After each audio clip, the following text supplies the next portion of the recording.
Welcome, Super Nintendos, to another episode of Nintendo Voice Chat. This is episode 622, and I am your host, No Pawn Wrangler, Kat Bailey. I'm joined by three special guests for a big Xenoblade Chronicles 3 review roundtable. First of all, we have our IGN reviewer and contributor, Travis Northup. Welcome to the podcast. Thank you. Happy to be here. Excited to talk some Xenoblade. Also joining me is Digital Foundry's John Linneman. Thanks, Kat. It's good to be here as well. Talk about some Xenoblade, some Switch tech, get into all of this good stuff. And finally, the co-host of my other podcast and also agent of chaos, Nadia Oxford. Hello, Kat. Hello, everyone. Kat, when you said Nintendos, it sounds like something on The Simpsons that the nerds call each other, the nerd table. We are the Nintendos. I like it. Yes, we are doing the full-on nerd takeover of Nintendo Voice Chat. You wanted Xenoblade Chronicles experts? Well, gosh darn it, we have Xenoblade Chronicles experts on this episode to talk about all things Xenoblade. We're also going to be talking a little bit about the technical side of the Nintendo Switch, since we have John on here. And we're going to be talking about all the things that's been happening in the wonderful world of Nintendo. And in fact, let's get right to it. First of all, more Tactics Ogre rumors, including a November 11th release date, maybe, but we could get a Switch release date. Lord of the Rings Gollum has been delayed, Precious. Roller Champions isn't dead yet, but it hasn't been super great. And finally, we have some sad news. Smash Brothers Brawl composer Kenichi Okuma has died at 56. He was responsible for various remixes, including Gyromite, Flat Zone 2, Pokemon Gym, The Evolution, all of which lived on through Ultimate. Our thoughts go out to his friends and family. But our top story is Mario Kart 8 Booster Course Pass Wave 2 release date. That's a mouthful. Yes, it is been revealed at last. And we have a brand new course. It's Sky High Sunday, and I love this. It's going to be driven entirely in anti-grav mode, which I really love that. That is pretty cool. Why should gravity restrain cars? That shouldn't happen. I think that's especially in Mario. Yeah, exactly. I mean, it's good, but it's like it also means we're probably never going to get a new F-Zero, right? So like, well, you have your yeah. Is this where we're going? No. Is this where we're taking the conversation from happiness to sadness? F-Zero. This is all good stuff. Franchise of eternal sadness. Have y'all been playing Mario Kart 8 Booster Course Pass Wave 1? I have not. I keep meaning to get to it, and I just have not. Period. Yeah, some of my roommates are obsessed with Mario Kart, so it's a staple in the house. It's a good party game. Yeah, this is a few time with friends. It's good. Yeah, we're more of a Smash Brothers household. However, I will say a couple of the courses on this Wave 2 really stand out to me. One of them is Calamari Desert on the N64 game. I'm just a sucker for all of the N64 Mario Kart courses in general. I don't know why. They're not anything special, but maybe it's just nostalgia. I did play a lot of Mario Kart. A very intense nostalgia, because we were going from flat sort of mode 7 to holy crap, this train is going to hit me in the face. That was a huge jump, and that was, if anything really thrived in 3D, that transition from 2D to 3D, it was certainly Mario Kart. Yeah. So you said you're a more of a Smash Bros. House. Which one ruins friendships more quickly, would you say? Mario Kart or Smash Bros? In your expert opinion? My expert opinion? Definitely. Oh, it has to be Mario Kart 8. It's hard to decide, because Mario Kart 8 has a blue shell, of course, which can be utterly infuriating. Smash Brothers, on the other hand, anytime somebody gets one of those Smash Orbs, and you're just like, I hate you. Or worse, one friend is really, really, really good at Smash Brothers, and everybody else is kind of mediocre. Yeah, that's always boring. Yeah. Just a little bit. But here's the full list of courses in Wave 2. There's the aforementioned Sky High Sunday, Calamari Desert, SNES, Mario Circuit 3, Wii, Mushroom Gorge, Tour, Sydney, Sprint, the Nintendo DS's Waluigi Pinball, the GBA's Snowland, yeah. and Mario Kart Tour's New York Minute. I think it's funny that Mario Kart Tour had courses based on actual locations, like so Mario's falling Yeah. into the real There was a world. Vancouver one, which I was always mad there wasn't a Toronto one. All right. Nadia, resident Canadian, of course. I mean, that would be kind of cool to have like a. I mean, they've had snow courses before, but you know, it'd be very One snowy, thing right? Hockey you team. got to hand it out to Nintendo for is only they could have a series where a level named Baby Park is a arena of absolute chaos and terror. If someone says Baby Park and Twitter just lights up with all these intense takes, and that's where people die. That's where men go to die. Men go to die at Baby Park. I mean, the thing about all this for me though is I'm not sure it would necessarily happen, but I would love to see like a complete version of this game released eventually. Right. You know, after all this is out, put out Mario Kart 8 like Super Deluxe, and it's all the booster course pass tracks, everything in one cart. So, I mean, there's precedent for that with Nintendo, I think, so they might do it, but I sure would like to see it. Or maybe there will never be a complete edition, because I think with Mario Kart 8 at this point, Nintendo's getting dangerously close to having a live service game. I mean, with all the support. Yeah, you're right. Yeah. It's the forever Mario Kart. There will be no MK9. Mario Kart Infinite, if you will. Well, we'll be going Exactly. through at least the end of 2023 because we're getting waves 3 through 6 during that time. I just want to highlight the Nintendo DS version of Mario Kart. Low key had some great courses, I agree. and I was especially a big fan of Waluigi Pinball. Wow! So I'm wow! So I'm pretty happy to see this one in the booster course back. But yeah, so that was the first one with online play, right? Oh Yes, yeah, It was like the network play or whatever you did with the different DS systems, but it was really good. Yeah, it was really good. I remember one of my favorite tracks of all time is on there in the DS. It's the airship track. That was just fantastic. Oh, It's a good one. That one's great. Yeah. Does anybody remember if the Nintendo DS version had good Wi-Fi? 'Cause I remember it was such a pain to get the Nintendo DS actually online to play with other people, but I seem to recall having a decently fun time racing me against too. people. I do seem to remember being able to play and have no major problems with connections and lag. Yeah, It was not bad for the time. I think you're right. It was quite smooth, and it was a very frictionless experience where it wasn't about chatting with people. It was just you just get in there, you're playing with other people, and it just works. And Yeah. it was pretty good about that. That's all you needed. The irony if the Nintendo DS version actually works better than the Nintendo Switch version. Yeah. We're in trouble.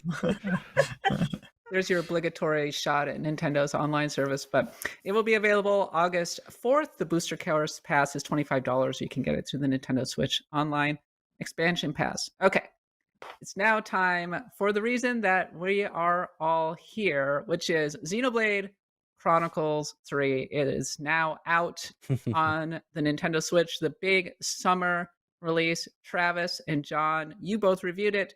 Nadia, you just really like Xenoblade Chronicles, so I thought I would bring you on here to vibe a little bit about Xenoblade Chronicles 1 and 2. But Travis, start with you. You reviewed it for IGN.com, and tell me some of your high-level feelings about Xenoblade Chronicles 3. Yeah, I gave it 8 out of 10. It is a great game. It's a fantastic JRPG that I spent over 150 hours in. 150 hours just to do my first playthrough, which was pretty much a completionist playthrough, doing pretty much all the side quests, because it's sort of hard not to in this game with the developments and stuff that they give you. But yeah, it's got a great story, characters you fall in love with over the course of the adventure. Some really inventive and creative areas like you can always expect from Xenoblade. And the big highlights for me are that the combat system is drastically improved over 1 and 2. It is super fun to do. They have kind of like a jobs system where you can learn the character classes of other classes, and that sort of keeps it engaging and changes it up for your party constantly as you're playing. And then the other big highlight is side quests, which were one of my biggest complaints from the Xenoblade series, is just how grindy and fetch questy they could get. Mhm. And they really made some huge improvements in that regard. There are side quests that really feel like they should be mandatory. They last several hours to complete. They have multiple minutes long cutscenes and story developments and stuff that you unlock afterward. And it's I didn't go in expecting to do a completionist playthrough on my review playthrough, but I ended up feeling like I sort of had to, because there's just so much content there that you could miss, and that I would have felt bad missing if I didn't put myself through it. So super cool game. If you have issues with some of the tropiness of anime characters, there's a little bit of that. There are certainly pacing issues in the story where they're repeating the same lines of dialogue in 3 separate cutscenes that they probably could have just skipped over. They do a little bit of that. Has, in my opinion, pretty weak boss fights. They throw kind of the samey bosses at you and make you fight them multiple times, and that sort of stuff. And then, I'm sure John will get into this, but despite the magic that the developer has done to make this game run at all on the Switch, it at times isn't the prettiest game for comparing it to other open world RPGs in this day and age, even if it is a pretty massive accomplishment for the device that it's on. But all in all, if you love the series, you're more than likely really going to like this one. And even if you haven't played these games before, 3, it works as a standalone game. You won't be missing a terrible amount if you just start here. And that's what I would recommend, is if you're just wanting to get into the series, I would just say hop in with 3. It's really a great time, and managed to keep me engaged pretty much the entire 150 hours I played it. So that's my big recommendation, and you can read more in my review on the website. So yeah. What, 5 times bigger than its predecessor, they were saying in an interview over on Nintendo.com the other day. That's wild to me, because Nadia, Xenoblade Chronicles 2 was pretty big. Yeah, like I said on Actual Blood God, I have been replaying Xenoblade Chronicles 2 for a little while now, and it is a darn big game. It's just like full of so many different islands with their own cultures, and above, below, just everywhere you can think of. Like, there's so much to do in Xenoblade Chronicles 2. So the fact that it's like 5 times bigger, as you said, I'm actually kind of worried, because God, I sunk like 200 hours into Xenoblade Chronicles 2 initially. I could probably do this 500 hours. Man. Oh yeah, you'll easily, I mean, for people who want it, there's so much content. And I haven't even gotten into the post game. The post game for this game is ridiculous, the amount that they add. So, that's outside of the 150 hours I spent during the review period. But yeah, there's a lot in that game. How's the music? Because that's one of my favorite things about it too. It's very good. It's very good. Mitsuda's on top of this game as usual.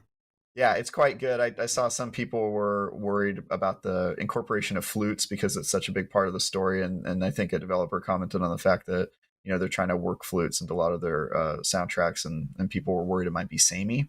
Right. Not the case really at all. It's got a really great, diverse soundtrack, exactly like you would expect it to. I ended up not talking about it in my review, because it's sort of just like, if it were terribly different from other games, like if it were worse or magnificently better, that's probably worth a comment. But my comment on it is that it's exactly what you'd expect from a Xenoblade game, which is extremely high quality. I will definitely be buying There's some this. standout tracks though, dude. Like there are the track with that plays during some of those key boss fight moments with sort of the vocal backing, the opera like voices. Oh my gosh, that's just incredible. Like, it's really good. Quite good. It got me. Yeah. That's really awesome, actually. Xenoblade Chronicles, low-key, has always had really, really good soundtracks. Going back to the Gower Plains and Xenoblade Chronicles, I feel like the original game is where that particular track is what grabbed so many people the first time you looked out on that those expansive landscapes and everything, listening to that music. So it sounds like Xenoblade Chronicles 3 really captures a lot of that. But John, you may recall Xenoblade Chronicles 2's kind of technical side was a little rough at times, and you did a full breakdown over on Digital Foundry. So, talk us through it. Like, how did it do? Is it a lot better than Xenoblade Chronicles 2? Yeah, so I've actually covered pretty much every Xenoblade Chronicles game at this point, aside from the very first one on Wii. And there's definitely been a marked shift in terms of the technology with each installment. And 2 was the point where it felt like they were pushing things a little bit too hard on the Switch. And as you guys know, like, especially in portable mode, it would get really blurry. The performance wasn't very good. I mean, the underlying art was really nice. The world looked great, but it just didn't run well.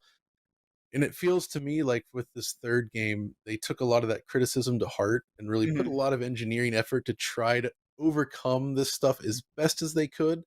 Like, it's not perfect, like you said, Travis, but you know, the main thing for me is the way they handle image quality now. So on DF, we've talked a lot about like various temporal upsampling techniques. And it's essentially where you're using data from previous frames to sort of reconstruct frames or build the current frame from that data to create something that looks a little bit sharper. And that seems to be what they're doing here.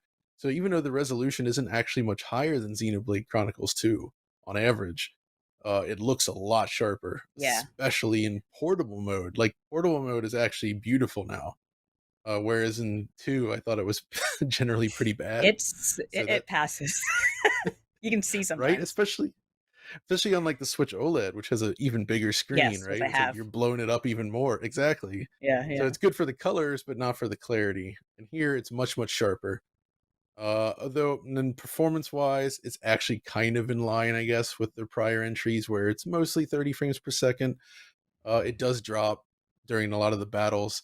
And I think part of that is down to they've increased like the number of party members at any one Mm. time, right? Right, You right, have a right. ton of party members running around with you at any point, all engaging in battle, tons of enemies on screen. It's a lot to ask of the poor It Switch. really But is. I think It is. John, did you? I don't remember if you guys analyzed Torna, the DLC, and versus. I'm just wondering how 3 compares to Torna, which was a pretty ah, big jump over the original game. that's true. Yeah, I didn't actually do a video on Torna, but I do still. This is kind of a weird thing, and I'm curious what you guys think. So I think 3 looks really good, but there is a sense that maybe they pared back the detail a little bit, like the Yeah. density overall. Like 2 and especially Torna was like just packed with so much detail. And 3 is a little bit more sparse, but I don't necessarily think that's a bad thing. Like I really like the way the world looks in Mhm. 3, but it does feel like they've kind of rebalanced it a little bit, you know. So it's different, I would say. Yeah, that was my impression too, John, is that you can see the ambition in every other area of the game except for its graphical. And I think that that's because they built it to spec, right? They knew what hardware that they were going to have to deal Yeah, with when they made it, but you can certainly see it. And most times I don't even comment on the performance or visuals of a game unless it is, outstanding in one way or another. But this one, there were certain parts where I just was like, they cut some corners there. It didn't. That was a little blurry. Stuff like that. exactly. That just made me wonder what it would be like if it were on modern hardware, if they put this game on Steam or did something crazy like Right. that. Like Switch how Pro. yeah, Switch Pro. If there was a Switch Pro, Someday. what would that have looked like? And I just Be can't help still but my heart. Switch Pro. You you're said the right. magic Yeah, words. yeah. I just can't help but think about that when I play this game. As I'm just like, I want to see this game just unleashed because Mhm. I know what you mean. yeah, yeah. I would still say though that some of the improvements they made that I really like is just the animation in general is better during the gameplay, especially. This is something I highlighted in the video, but I'm Running. curious what you guys think. But I've always said like in Xenoblade Chronicles 1 and 2, the main characters have this sort of like Kingdom Hearts clown shoes effect where they got these big feet stomping Bongi, around in the bongi. terrain. It looks kind of silly. I never quite loved it. In Xenoblade Chronicles 3, the characters they're much more svelte and just nicely designed, nicely proportioned, and they actually implemented inverse kinematics, which is actually calculations to determine where the foot falls on the terrain, so their feet actually connect better with the Mhm. terrain. So just the act of running around the world now feels better, Right. which you do it so much in this game that it's kind of important, I think. Yeah. Xenoblade Chronicles 2, you're right. When you walk or run, it does feel a little bit floaty. So you're saying they kind of improved Yeah, that. Cool, cool. big time. Yeah, Yeah. I think that it reminds me a little bit of the shift from Valkyria Chronicles 2 to Valkyria Chronicles 3, where in Valkyria Chronicles 2 they went very high school Oh anime yeah. with the character designs. Maybe not to the extent that, Xenoblade Chronicles 2 was a giant kind of departure from the original Xenoblade Chronicles, but it feels like how Valkyria Chronicles 3, which I don't think a lot of Americans really played that one, but take my word for it, was kind of a maybe slightly darker, slightly edgier. You can see it a bit more in the actual character designs. They were moving back toward kind of a more realistic look. And frankly, I'm just going to come out and say that I wasn't a big fan of the Xenoblade Chronicles 2 designs, especially for the main character. And I like these character designs quite a bit better. They're more Yeah, consistent. they are. Yeah, Sorry, I was going to say they also match the tone of the game a lot better. Right. So yes. Xenoblade Chronicles 2, I think, had a different tone that was a little bit more. I don't know how to describe it other than saying anime. It was a little bit more anime, right? And I think the characters were built around that. Xenoblade 3 is a much darker world, and I think the realistic models that they use and that sort of thing are totally in line with what they were trying to build and the story they were trying to tell. So yeah, they nailed it. And for me personally, I would agree with you, Kat. Like it resonated with me a lot more than Xenoblade 2 and that kind of take. So I'd say it's the best, actually, because if you look at it, each game in this series has had a different sort of character design Yeah. style, right? Like, and the first one was kind of limited by the Wii, I suppose you could argue, but they've kind of been shifting it around. The Wii U game, Xenoblade X or Cross, I don't know how you're supposed to say it. That one, I hated the designs in that one. Like they just looked strange and generic despite the beautiful world. And then 2, as you say, was maybe overly anime. Not that this isn't, but I think 3 finally gets the right balance that just feels like it fits the world and the design better. yeah, For I sure. would agree with that. Mini question block from James III. They want to know, are Nopons cute, annoying, or both? Nadia, what's your take? I've always said on Act of the Blood God, please stop trying to make Nopons happen, because they're just like obviously trying to push these things as a mascot. And I guess they are. It's too late. They're mascots. I think they're annoying but useful. Like I'm playing 2, and Tora. I kind of like his design. Like I think it's really cute that he wears overalls and he has like those tiger stripes and his name is Tora. That's adorable. And I like the fact that he has a sort of death maid robot who's heavily influenced by Astro Boy. And if you are sick enough in the head like I am, you can sit there and customize her and be like, oh man, I could play this stupid mini game they have to get these stupid ether chips and these stupid upgrades. This is amazing. I love everything about this. So I don't love Nopons, but I don't want them to go away either. They as long as they wear overalls, they're usually okay. So that's the bar, Nadia, wearing They gotta overalls. have clothes, cute clothes. I want to hear what you have to think about them once you've played 3. Yeah, I I was gonna found say them that. really annoying in 2, but I actually like them a lot more in 3. So I could see them being like the Lalafell of the series and slipping like knives between ribs and stuff like that.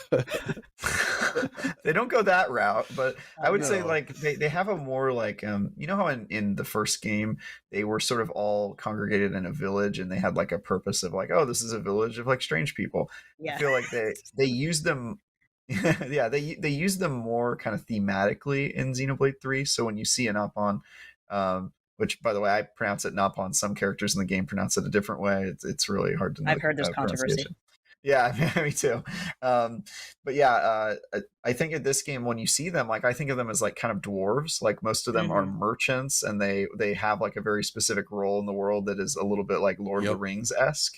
That I think is interesting. And then the ones that are your party, they have a silly one that if you are into that, you'll probably like. But then they also have one that's kind of more substantial and serious, and actually has kind of impact on the plot and in the party's dynamic. And so this game definitely made me feel more happy with the role of those creatures in the world versus 2, which made me feel much worse about them. I was like, all right, they should have left these in Xenoblade 1 is what I was thinking at in 2. But yeah, 3 they have my respect, certainly.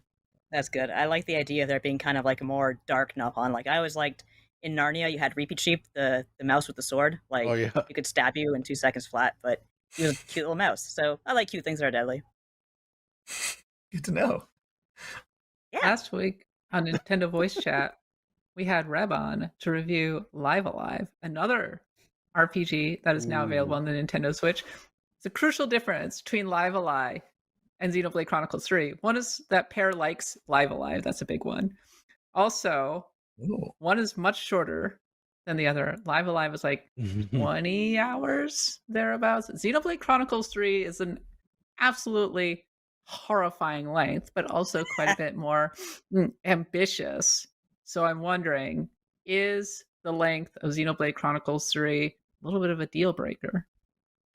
Nope. Mm, I'm not I going to don't go think out there so. and buy a Xenoblade So- Chronicles game and say, "Oh, this better be 20 hours." I think it's established by now that you're looking at 100 hours easy with a Xenoblade game. So I'm not hugely into long games these days, and I found this one quite engaging. And Travis, I didn't stop to do a lot of side quest stuff.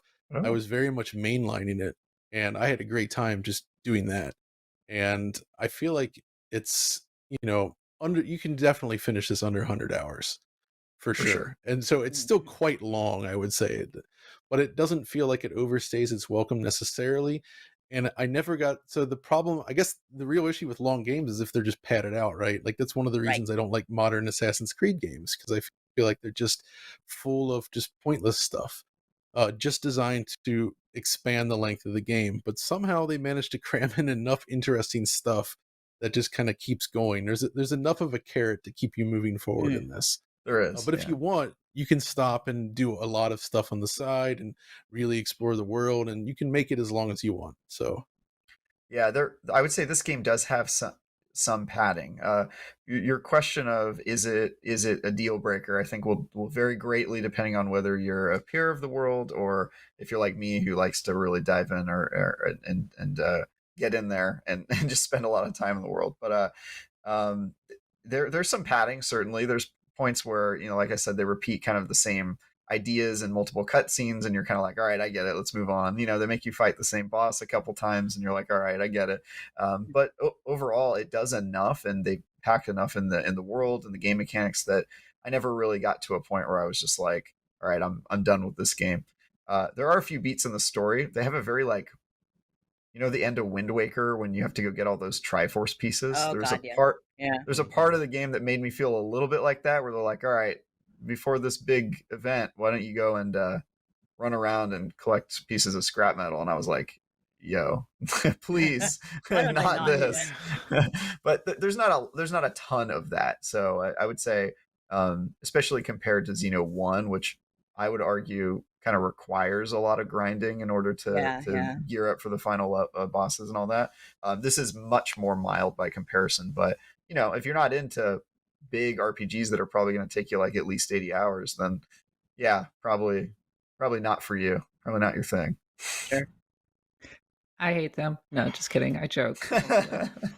No, I am probably going to invest in Live Alive just because I feel like that one's kind of doable. And so I'm like, okay, I can actually get through Live Alive. Having said that, Xenoblade Chronicles 3 on a fundamental level is more appealing to me because I hear all the conversations about the battle system is much more in depth than it even has been before, and it's quite pretty by Nintendo Switch standards. And I think that very long RPGs aren't necessarily a bad thing if I'm super invested in it. Like Bravely Default 2 last year, I put like 100 hours into that game without even blinking twice. It's like those hours just kind of really flew by. So if it's an easy, and I've had like 20-30 hour games that just feel like a giant slog. So if oh yeah. so, but it sounds like Xenoblade Chronicles 3 is like one of those games where it's not slow per se. No, Not really. No. it's not that much of a slog. Yeah. Oh, thank God. It has parts Phew. where you'll Yeah. wish that they would have sped it up a little bit, but it respects your time at least in gameplay. Like That's each good. gameplay section feels like the right length, the right amount of combat, and Mhm. and if you want more, if you want to over level and do side quest stuff like I did, like a psycho, then there's that option. You can go and do that. So My final question is Xenoblade Chronicles, does it deserve to be considered a top tier Nintendo franchise? I think so. It's not for everyone, especially 2, but there's so much imagination and weird work put into it that it's just Xeno in general is just like, okay, this is its own thing. This is certainly split off from the rest of humanity, but let's celebrate it for what it is. yeah. Split off from the rest of humanity. I'm actually just starting to play. I am playing the actual Xenogears for the first time, and I'm just like, if Oh, I man. had been a 17-year-old that played that game at that time, that would have been a new religion for me. I would have not shut up about it to anyone I talked to. It is so off the wall. It's pretty great. Nana, you I never was there watched for it. you never watched Evangelion, right? I started, but I didn't finish. Oh my gosh. I mean, Xenogears is so It is. Evangelion. It's totally Evangelion, 100%. But yeah, it is a game tailored for 17-year-olds. Like, it's the kind of game I can understand. You would Mhm. play it and not forget it for all its weird faults. So that's Xeno series in general, I think. It's interesting. Like, we just did a podcast about Monolith Soft and like the history of Monolith Soft and how the first half of its history, it was at Bandai Namco and it was working on the Xenosaga games and whatnot and Bat and Kaitos. And then those are good games. Yeah, those are great games. And then it fell into, it found its way over to Nintendo and got kind of a second lease on life. And it's settled in really nicely as a support studio for Nintendo and also working on the Xenoblade Chronicles games. But there's still so much of that old school, like PS2 Square Enix, PS2 Xenosaga DNA in Monolith Soft in a way that makes it feel just even a little bit different from Fire Emblem, which is the other most anime thing that Nintendo has going right now. For sure, yeah. But I think this is something they really needed, though. That's the thing, right? Like, this is the kind of game that was missing in Nintendo's lineup, and they finally have this developer who's remarkably efficient at producing these games, like on schedule. Just, I don't know how they're making them so quickly, to be honest. I'm actually really surprised, like when they moved it up in the schedule, because I was going to compete with Pokemon. I said, there's no way this game is not going to be a buggy mess. It's not. So, like, it's a really solid series, and I agree with Kat where there is something about it that still feels like PS2 era, and I say that in a positive way. Like, I actually like that about it. Very loving. But it's different than most Nintendo first party releases in that sense, but they don't really have anything else like this, and it seems to be doing quite well. And I find that a little bit ironic in the sense that it seemed like it was very difficult to even get the original Wii game released in the West at the time. That was a thing. The whole Operation Rainfall stuff, like, didn't want to release it at first, but it seems like it has done so well now that it's become a major pillar for them. This is the Monato's power. This is the Monato's power. Yeah, I would say, like, it feels weird to say that this is like considered a top tier Nintendo series if there's only one hugely popular game in its catalog. So I would say after the first game, obviously that is pretty high up there in people's hearts and minds in the JRPG community. 2, I think, at least on this panel, if this is any sample size, was a step back. But I think if 3 accomplishes anything, it will be answering that question, Kat, which is does this belong, up there on the S tier list of Nintendo franchises? And I would say that it will probably do that for a lot of people. And hopefully Nintendo is taking note of that and considering them in the same way that they consider their other IPs that are very popular, because I think it does, John said it best. They needed this. I think it appeals to a type of player that they don't have a lot of content for. It is more mature. It's way more complicated. You're not going to be playing this if this is your first RPG, you're going to be lost. So it's a more kind of senior game as well. So yeah, I think it stands tall in their portfolio, especially after Xenoblade Chronicles 3. So the pipeline What did you guys think of Xenoblade X, by the way? Before we go on, because I didn't hear you mention that one. Yeah, like, that seems to be the black sheep here. I actually like that game, but it is so different from the rest of the games that it's sort of hard to consider it part of it. It's to me, it's like Mario Kart versus a mainline Mario platformer game. It's the thing that turned me off about Xenoblade Chronicles X is, like, I played it and I liked it and I really appreciated it for what it was, but when I play a Xenoblade game, I want to see, like, that weird environment where, like, people are running around on animals. I don't really want to see another generic alien planet. That alien planet was so good looking. It was beautiful to explore. Cool. And then the mechs and everything. It was kind of a No Man's Sky world writ large. Yeah. Though, right? A little bit, yeah. It's Wii U, yeah, Wii which U, is why okay. I'm sure most people forgot about it. Yeah, That's a no, I good played question. that What's game. I remember being like, oh, this is like the only RPG on the Wii U. But Pretty much. it's yeah, it's also one of the only Wii U games that Nintendo hasn't ported to the Switch, so it's kind of stuck there. Yeah, there it's a you go. shame. It is, yeah. Are you listening, Nintendo? Well, I interviewed Takahashi a long time ago for US Gamer, RIP, and I asked, where is X? Because everything was going to the Switch at that time. And he said simply money. That's all it is, money and time. Just Mm. I think it Mm. reminds me a little bit of back in the old days in the Nintendo, where you would get a game that was kind of more traditional, like Super Mario Brothers or Castlevania, I would say. And then the next game comes out and it's a total departure. And Yeah, it's maybe yeah. more open-ended and a little more weird, a little more experimental. That's what we got with Xenoblade Chronicles X, right? It's the the Yeah. Castlevania 2 of Xenoblade. What a horrible night to have a curse. Super Mario Sunshine. Oh, lordy. Xenoblade. Yeah, we sure got that.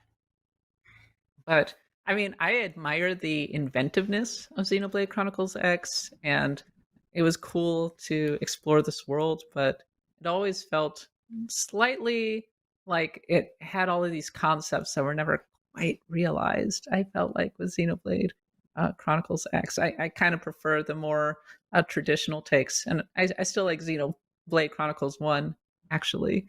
But Mhm. yeah, no, I think Xenoblade Chronicles 3 was maybe the right way to go with the series. And I kind of perceive a pipeline actually from Pokemon to Fire Emblem to Xenoblade Chronicles. Just like a period of escalation. At a certain point, you're going to get to the really nerdy. Or just like, okay, this is not enough for you. Well, guess what? Here's Escalation or de-escalation? I don't know what you mean by de-escalation, but I meant like an escalation of mechanics. So, Oh, okay. I'm thinking like, depravity.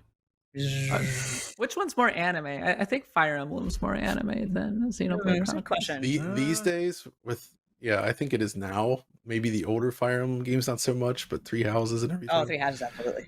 Yeah, That's super anime. I don't know. Xenoblade will give it a run for its money. It's got all the tropes for anime. It's pretty. Oh boy. Yeah, but it doesn't have the school Three Houses motif has the goth kids living in the sewer and they're associated Yeah. with wolves. That's pretty anime. That's a good point. Oh yeah, It's a good point. It's hard to beat that. Hard to beat it, indeed. One thing that's been hard to beat over the past few years has been the Nintendo Switch. It's sold more than 100 million units at this point, but the tech has never been top tier, which is fine by Nintendo. It's a through line that goes all the way back to the original Game Boy, and it feels like it's a conversation that we've been having since the release of the Nintendo Switch back in 2017. And John, you spent a lot of time thinking about Mhm. tech. And so the question I pose to you in the year of our Lord 2022, is the Nintendo Switch like still good enough from a tech standpoint? This is a difficult one because in some ways I would say yes. It's actually, I feel like people don't give it enough credit for what it's doing, given that it's a portable console. When you look at when it was released, it actually followed the trajectory of the Sony handhelds more than the Nintendo ones typically, right? Right. Like it was basically like a Vita 2. And I think it's aged a lot more gracefully than the Vita. A lot of the later Vita games run terrible. Like they're just awful on there technically. And that's not really true with Switch. Switch is holding up all right. The problem they're facing now, though, is that developers are transitioning more and more towards the newer consoles, like Xbox Series X, PS5. And as they do that, the tech is getting further and further away from what the Switch could do. So that makes the actual act of bringing these games over more difficult, basically. Like if you're not designing from the beginning with the Switch in mind, scaling it down is definitely going to be more and more challenging. Like we're not quite there yet, though, given that cross-gen is still very much a thing, but we're getting close. Mm-hmm. And I do feel like it's starting to reach the point where Nintendo better be thinking about, we kind of have ideas, so they better be thinking about the next generation of Switch hardware, which, seeing what Valve did with Steam Deck, I think we can kind of get like a general feeling of where Nintendo is going to go, right? the difference, I guess, is Nintendo has been using NVIDIA as a partner on the Switch, which I think is key because, as has been rumored many times, it would behoove them to utilize NVIDIA's DLSS technology, to essentially do more with fewer pixels. Because Right. DLSS is really good. It can make a 1080p native image look basically like native 4K, sometimes better, which is just unbelievable. And so that is such a perfect match for Nintendo and portable hardware that it's just that's what I really want to see, and I think that's the way that we get to a Switch that will hold up better. And I don't expect to see anything like beyond, say, the realm of like a PlayStation 4 in terms of capabilities, but I do think we could see that with better image quality and just sort of a next step. That probably holds out for a And while.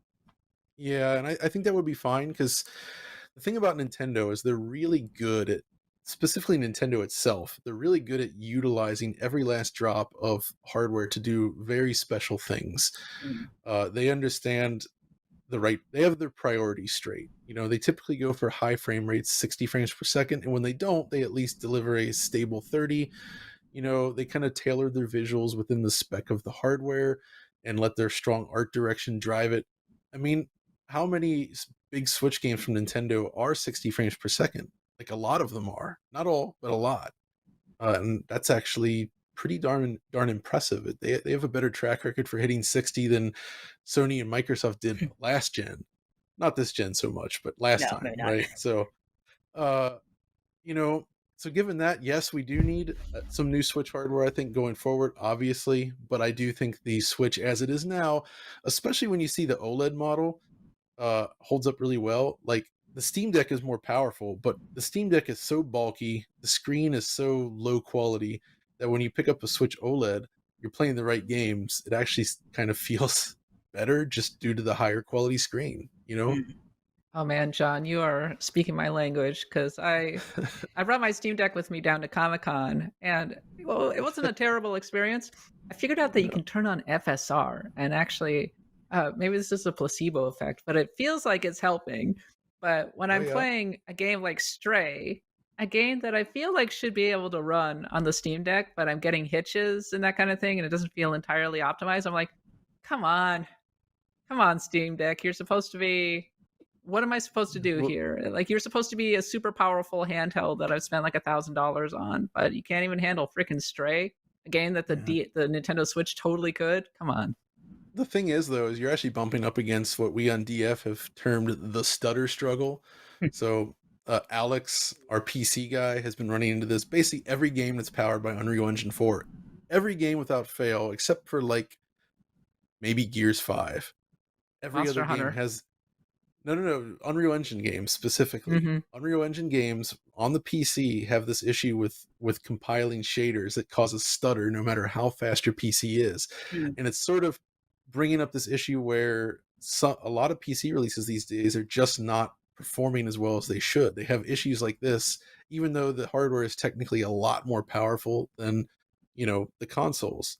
And it's giving people a bad experience. They don't necessarily know why. And of course, you will still see this on the Steam Deck as well.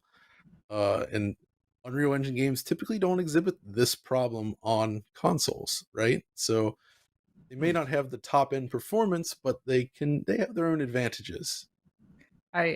Before people yell at me, I know Monster Hunter Rise Sunbreak was done in the RE engine, and I'm just constantly Right. impressed Sorry. by the power and the flexibility of that. Like, and I've been playing Sunbreak on the Nintendo Switch, and that game looks amazing on the Nintendo Yeah. Switch actually, and holds a pretty steady frame rate despite a lot of stuff being on the screen at once. And it's an impressive accomplishment, actually. Maybe low key the most impressive technical accomplishment of the generation for the Nintendo Switch.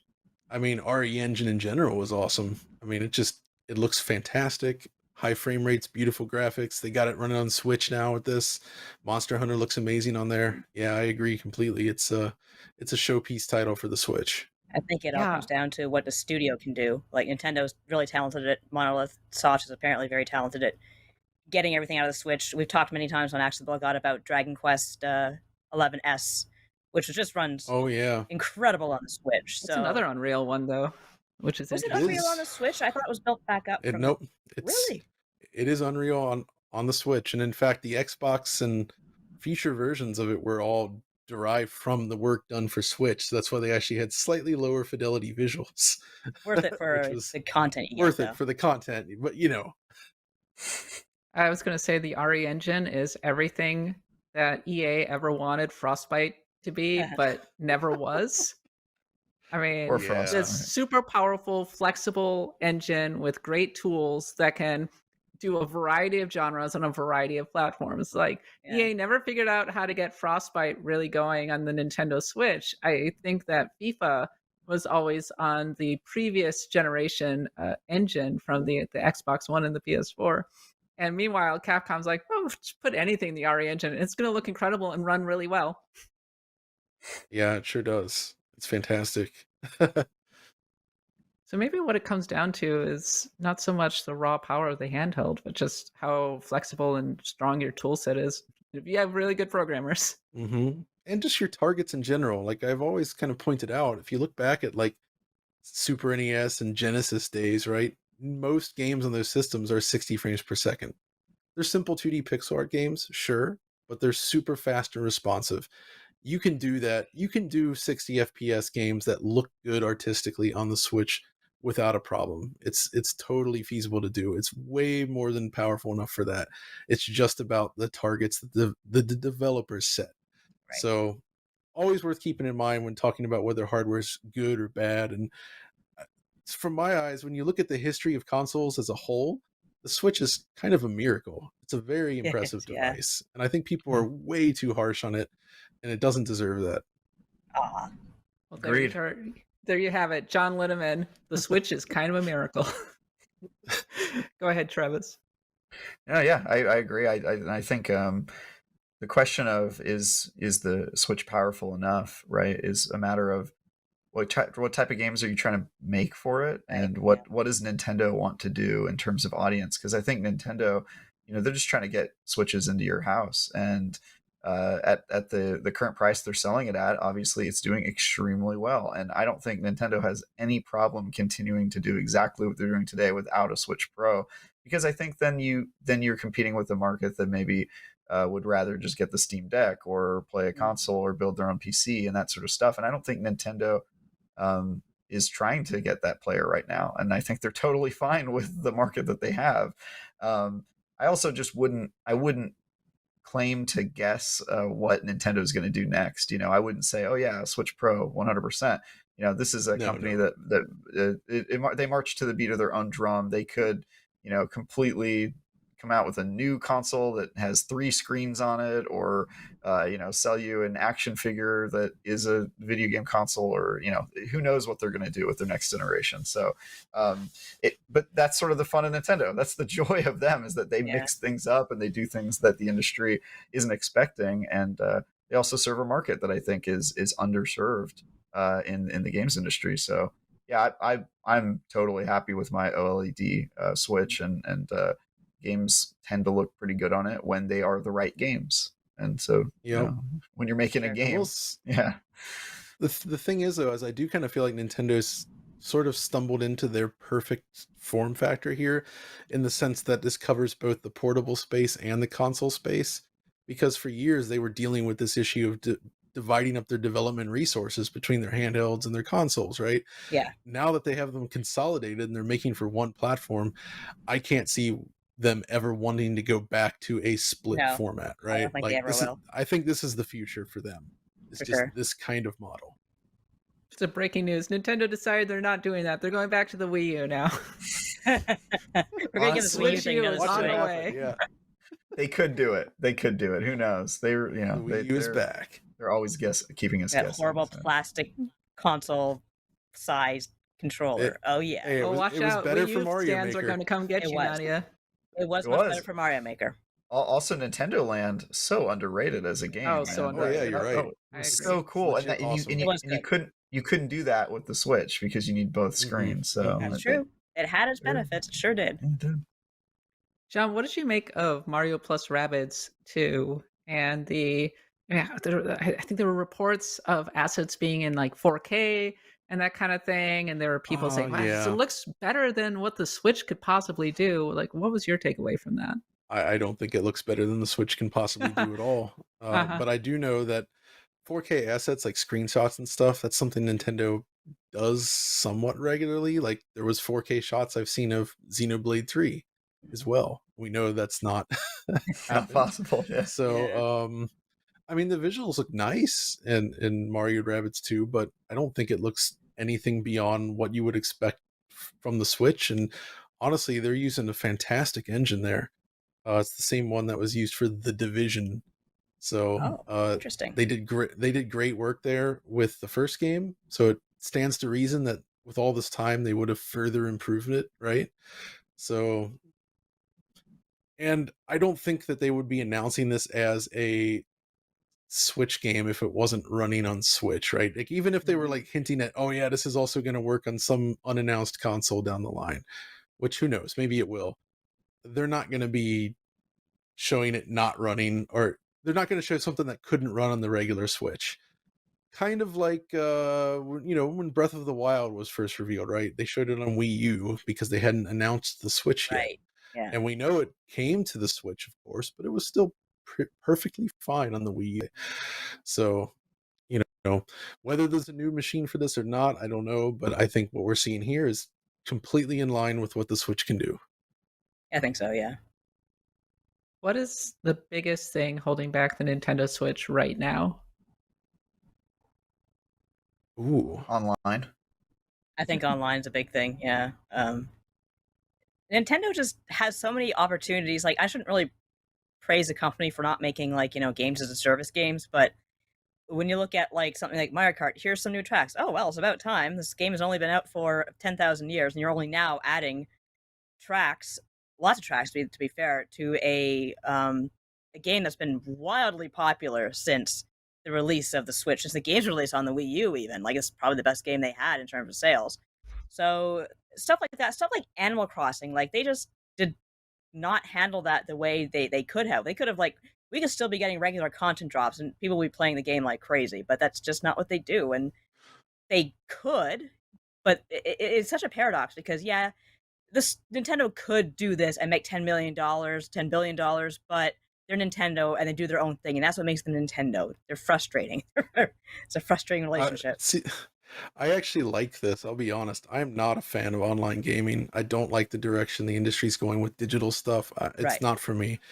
So I appreciate Nintendo's dinosaur-like approach to this because it fits dinosaurs like myself perfectly. Nintendo, So out there for the dinosaurs. I'm a exactly. Deinonychus. Somehow though, kids still love it, so that's great. That's what I matters. actually yeah. think it's so. I don't want to see the online improve all that much, to be honest. It's not something that interests me that much. I think it's fine enough for what it is. If you really want to play online, there's other platforms for that. As far as the Switch itself, though, I do think one thing that has never been addressed, and I'm kind of flabbergasted by this, it's the Switch Joy-Con drift issues, right? Yeah. Like, there's still this problem. All these years later, they've never actually truly fixed it. And to me, that's baffling because Nintendo hardware is traditionally known for being super robust. You can throw a GameCube down the steps, it's going to still work just I'm fine. going to try it right now. Hold you to this. All right, yes. And yet these Joy-Con, I haven't had too many problems with it, but I know a lot of people that have, and they still have. Yeah, same. Even with the Switch OLED Joy-Cons, that new model comes out. The biggest problem is like the Switch Lite. If you get one of those units, the Joy-Con, well, the joysticks start to go bad, and that you're in trouble, right? So that's uncharacteristic of Nintendo, and I'm a little surprised they haven't found a way to fix it. It's strange. But could the Nintendo Switch survive the Persian Gulf War? I don't know. But No. Probably not. Not like the Game Boy. It turned into 5 pieces in 2 seconds flat. I think the Nintendo Switch is actually a really just neat design. I love the concept of the Joy-Con, even if I have like a million of those dang things flying around all the time. It's really easy to do party games on the Nintendo Switch because there's always a controller floating around somewhere, even if it's just a little one, just a little Joy-Con. I've got a million Switch Pro controllers as well. Yeah. It's also really easy to pair the controllers, which is a small thing, but it's really nice for those multiplayer sessions. Do you think we'll be seeing a Switch Pro anytime soon? Has the time come, John, or is Nintendo just going to keep rolling? It's hard to say if what they would introduce would be a Switch Pro or just like the next Switch. You know what I mean? We're Because kind of at that point now, aren't we? It's been 5 it could years. be, right? It doesn't have to be like the PS4 Pro equivalent. It can just be, here's the next Switch. And I don't know what that would mean for their market. I'm sure they're actually terrified of doing this because Yeah. they've always struggled with these generational leaps, and the Switch is such a good thing for them right now. But I feel like if they do the jump, they really need to continue what they've started with Switch. It should be backwards compatible. I think it would be absolutely ridiculous to release a new Switch that's Yeah. not,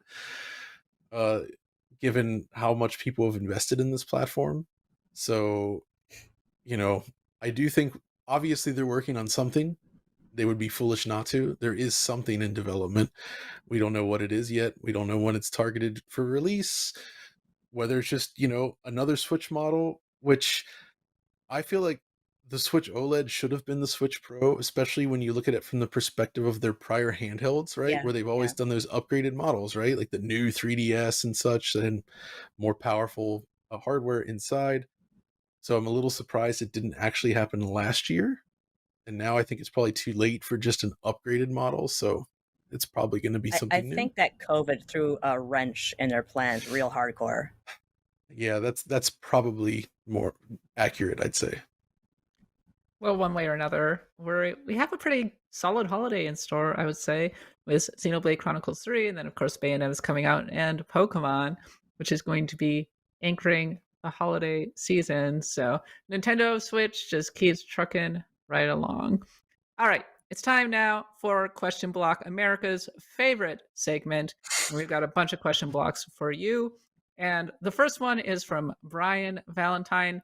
What games currently available on other platforms would you be willing to see a reduction in graphics quality that you can play on Nintendo Switch? And I throw this one to you, Travis. Oh man, that is a tough one. I mean, basically all of them, right? If I could get Pretty all much of my games, all of the games. all of the games, put them. I will play any game at a lower quality.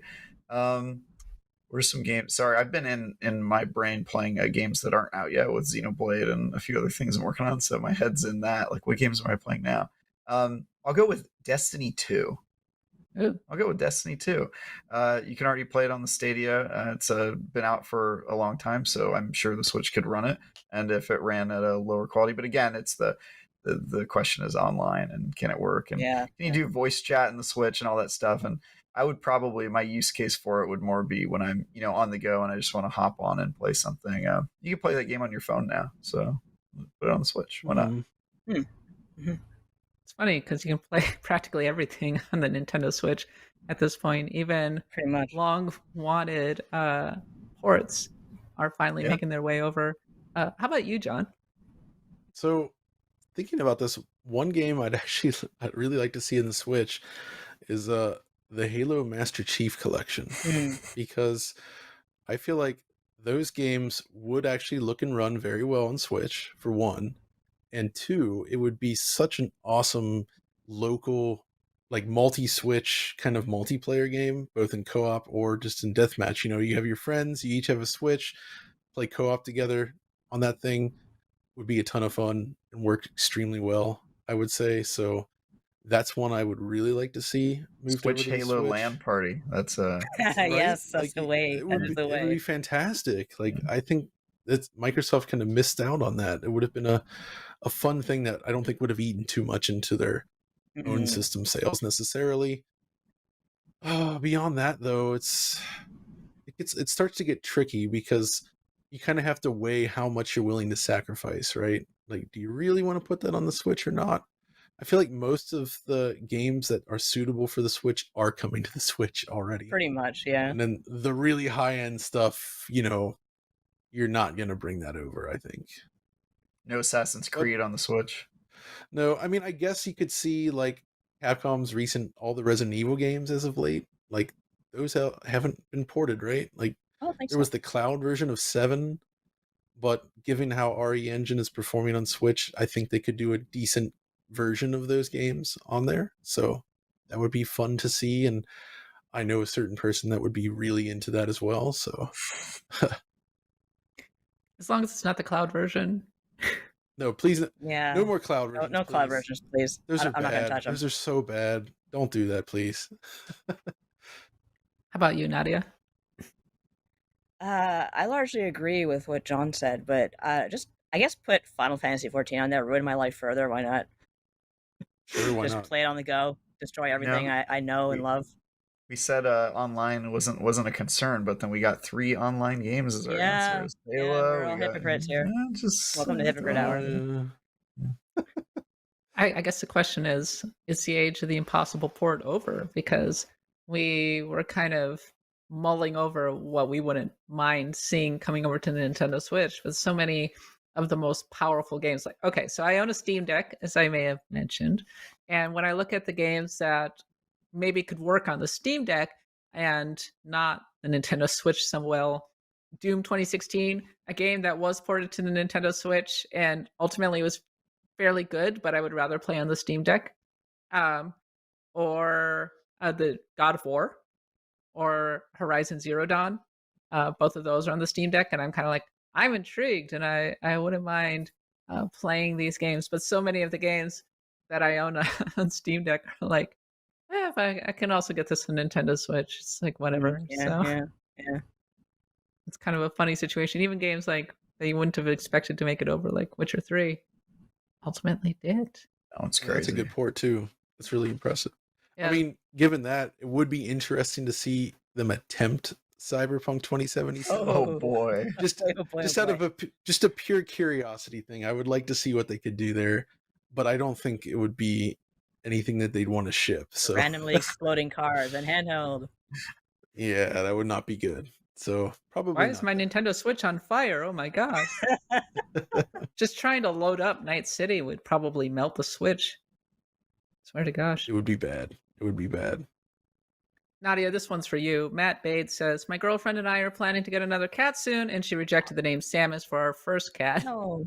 But I will be, which is ironic because a good friend of mine has a cat named Samus, actually.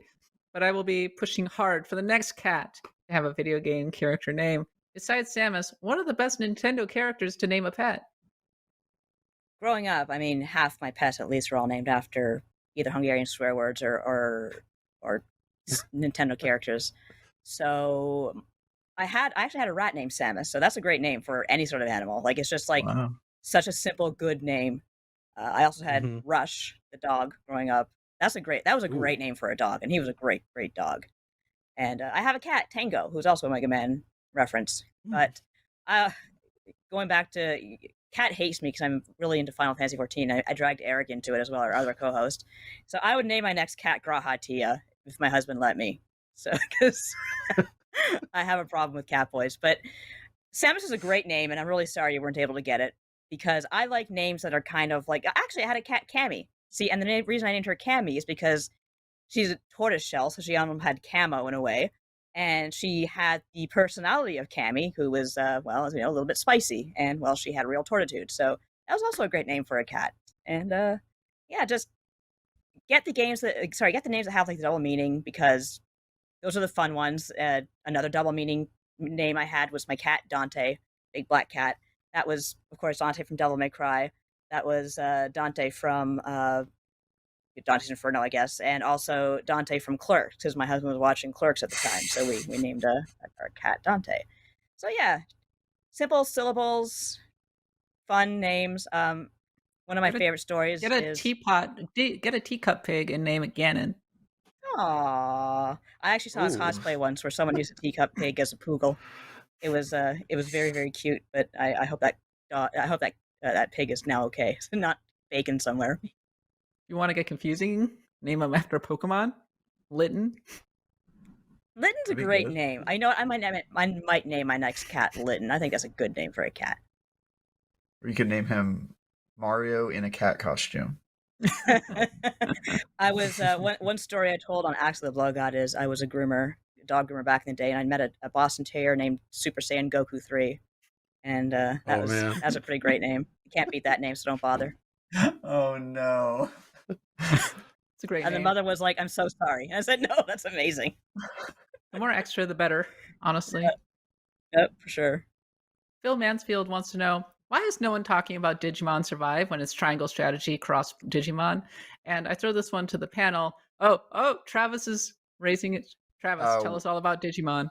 Yeah, the reason that nobody is talking about it is because the game is currently not pre-orderable on any online stores, and the review codes that were supposed to come out much earlier are still not available. And so the game comes out today, and IGN's reviewer, who is yet to be announced, has not received that code yet. And so there's something real weird going on here. This game got delayed a couple times, and it seems that nobody has really played it. I believe it came out in Japan today, so I guess people can play it, but on the PR front, in terms of transparency or giving more information about this game or letting people in the industry play it and give recommendations early, that appears to not be taking place. So that's the reason nobody's talking about it. It seems to be intentional on the part of the publisher/developer. Interesting. Weird. Yeah, super weird. They really and usually blew up not the a good marketing sign. on this game, didn't they? Yeah.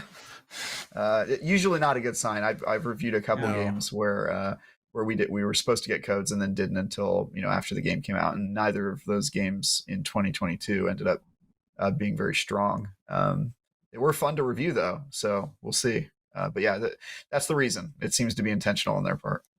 Interesting. Yeah. That's really too bad, because the Digimon games on the PS Vita were well received, and I think there's a lot of nostalgia for Digimon. And the initial stills of this new game, Digimon Survive, were, I would say, favorably received. So they really dropped the ball, I think, on actually being able to market this thing and get it to a wider audience. So shame. All right, let's wrap up what we have been playing. John, what have you been playing? All right, well, mostly retro stuff. I've been playing all of the Klonoa games because I am working on a DF Retro on that series. When I say all of them, I mean all of them, including the volleyball game, Klonoa Heroes, the RPG on GBA, and of course the mainline game. So love that series, enjoying replaying all of them and then writing about them, doing video. But on the side, I don't know why, but I'm about halfway through replaying Paper Mario and the Thousand Year Door for great some choice. reason. Nice. Great choice. So it's just been so long since I played it, and I was like, you know what? I need to replay this game. Does it And still I have hold been up? It's been a enjoying long it a time. lot. It holds up a lot better than I expected. For some reason in my mind, I was like, oh, this is probably not going to age that well. But no, it's beautiful. It's super snappy. I still love the battle system. It's just an awesome game. They really did a great job with that one. It just kind of 1-2 punch like all the time, and each world is interesting and fun, and the characters are still great. And yeah, it's the recent Switch one was really good, so I kind of feel like there's a little bit of a competition there now, but outside of maybe that one, I feel like this is probably still the best one in the series. For sure, yeah. I absolutely loved Origami King too, but it feels very different. It's hard to really compare Paper It's not the Mario same at all, anymore right? to Exactly. Origami King. It's pretty different, you're right, but that's just kind of been the series, I guess, in a nutshell. That's right, yeah. But either way, every game it's is a lot better than totally Super different. Paper Mario on Wii, which was that was a big step down. That one never played. I wouldn't recommend it. I played it. Yeah, it's not. That's all it. I'll say. That's pretty much what I've been playing. Just Klonoa and Paper Mario: Thousand Year Door. That's Respect. Travis, what have you been playing? Yeah, you'll be unsurprised to learn I've been playing a lot of Xenoblade, but I've also been playing a game called Roller Drome, which is a roller derby game that's a PlayStation game. It's sort of like Tony Hawk Pro Skater meets like a shooter. It's very insane game where you refill. Super interested in this. Yeah, it's really cool. You one of the cool mechanics is the only way to refill your guns is by doing tricks. So when you run out of ammo, you have to like go and do a sick, spin move. And this footage, if you're a visual viewer of the show, is footage from my preview that I did for IGN for it. So you can check that out on IGN.com. But other than that, I'm always juggling like 15 games at once because I have incredibly short attention span. So playing lots of games and previewing stuff. And except for the 150 hours he put into Xenoblade Chronicles. Except 3. for that, which I guess was mandated by law. I was constitutionally required to play that. And then my next preview that I'm working on for the site is Construction Simulator, which I should have a piece on next week. So keeping busy, playing lots of different games. As for me, I've been playing Stray, the cat game, on my Steam Deck. Beautiful. That's why I brought it with me, and I think it runs fine on the Steam Deck for the most part. I like it. I have one gripe: the cat is not cat-like enough. Okay, I should not be doing environmental puzzles in which I'm literally picking up items in my mouth and putting them into slots. A cat would not do that thing. Like I was talking about this, I was like, obviously, they should have environmental puzzles where you are solving them by being a cat. For example, randomly hitting buttons because you saw a rat or something, where's my laser pointer puzzle? Is what I'm saying. That's interesting. That's a good point. Yeah. Everybody's crazy for the cat game. Should be coming out on Nintendo Switch at some point. What were you gonna say?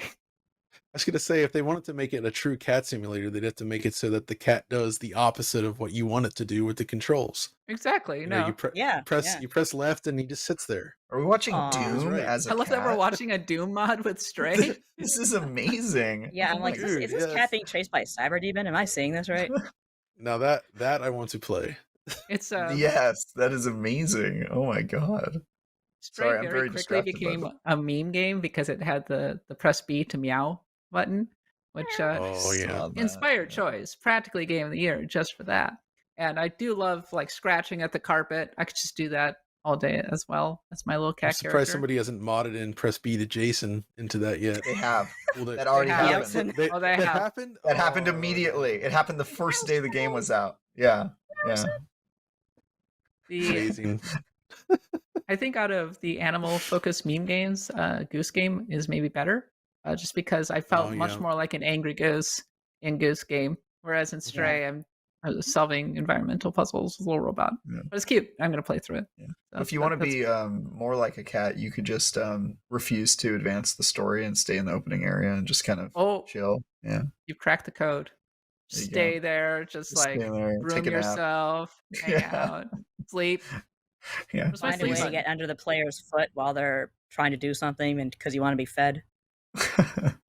Anyway, it feels like a given that this is going to come out on Nintendo Switch, and it's probably going to run better on the Switch. So, Nadia, what have you been playing?